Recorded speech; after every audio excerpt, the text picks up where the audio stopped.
अस्सलाम वालेकुम दोस्तों, कैसे हो? उम्मीद है कि सब खैरियत से होंगे। अल्लाह आप लोगों को ऐसे ही खुश रखे। चलिए आज के किस्से की तरफ बढ़ते हैं। आज का किस्सा बहुत छोटा, मुख्तसर और शॉर्टकट है, लेकिन सबक बहुत बड़ा है। आपको इसको पूरा जरूर सुनना चाहिए। मैं गारंटी से कहता हूं आपका एक सेकंड भी जाया नहीं होगा। अगर आपको अच्छा लगे तो अपने दोस्तों में और अपनों में इसको शेयर जरूर करना। किस्सा यह है कि सुल्तान महमूद गजनवी रहमतुल्लाह अलैह के पास एक शिकारी आया। उसके हाथ में एक चकोर था। चकोर एक परिंदे का नाम है जिसका फोटो आप देख रहे हैं। जिसका एक पांव नहीं था, वो लंगड़ा चकोर था।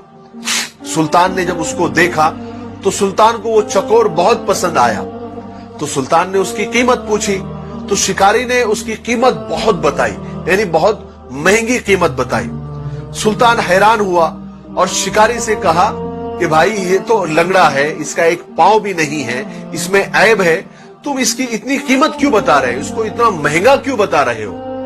तो शिकारी ने जवाब दिया, सुल्तान ये चकोर में एक खास बात है, वो मैं आपको बताता हूं। देखिए सुल्तान, मैं जब भी शिकार पर जाता हूं तो इस चकोर को साथ में लेकर जाता हूं और इसको जाल से बांध देता हूं। और ये चकोर अजीब अजीब आवाजें निकालता है, कभी रोने की आवाज, कभी हंसने की आवाज, कभी गम की आवाज, कभी दर्द भरे आवाज। तो इसकी आवाजें सुनकर ये अपने साथी चकोरों को बुलाता है, अपने कौम के चकोरों को बुलाता है और इसकी अलग अलग आवाजें सुनकर बहुत सारे चकोर इसके पास आ जाते हैं और जाल में फंस जाते हैं। और फिर मैं उन चकोरों को पकड़ लेता हूं, उनको बेचता हूं। और इसकी इसी टैलेंट की वजह से मैंने बहुत सारे पैसे कमाए हैं, बहुत सारे चकोरों को फंसाया है, तो इसमें यह टैलेंट है। जब सुल्तान ने ये बात सुनी तो मुंह मांगी कीमत देकर उस चकोर को खरीद लिया। और जैसे ही खरीदा, ऑन द स्पॉट वहीं पर उस चकोर को जुबाह कर दिया, उसके टुकड़े टुकड़े कर दिए। सब लोग हैरान, दरबारी हैरान, शिकारी हैरान। शिकारी ने हैरत से पूछा कि सुल्तान, आपने इतनी महंगी कीमत देकर, मुंह मांगी कीमत देकर इस चकोर को खरीदा और उसको जुबाह कर दिया, उसके टुकड़े टुकड़े कर दिए, क्यों?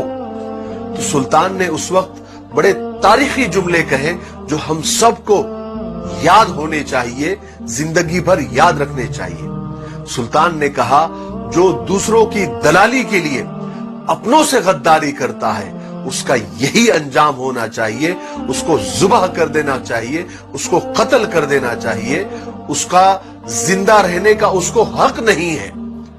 उसका जिंदा रहना अपनों के लिए और अपनी कौम के लिए वबाले जान है।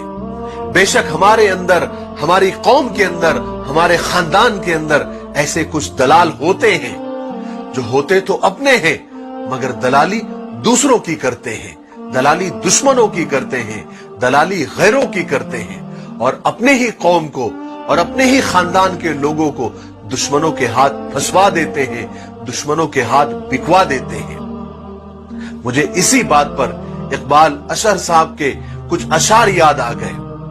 वो फरमाते हैं कि सिमट के रह गए माजी के दास्तानों तक, हुदूद जात से आगे निकलने वाले लोग। सितम तो ये है कि हमारी सफों में शामिल है, चिराग बुझते ही खीमा बदलने वाले लोग। हमारे दौर का फिरौन डूबता ही नहीं, हमारे दौर का फिरौन डूबता ही नहीं, कहां गए पानी पर चलने वाले लोग।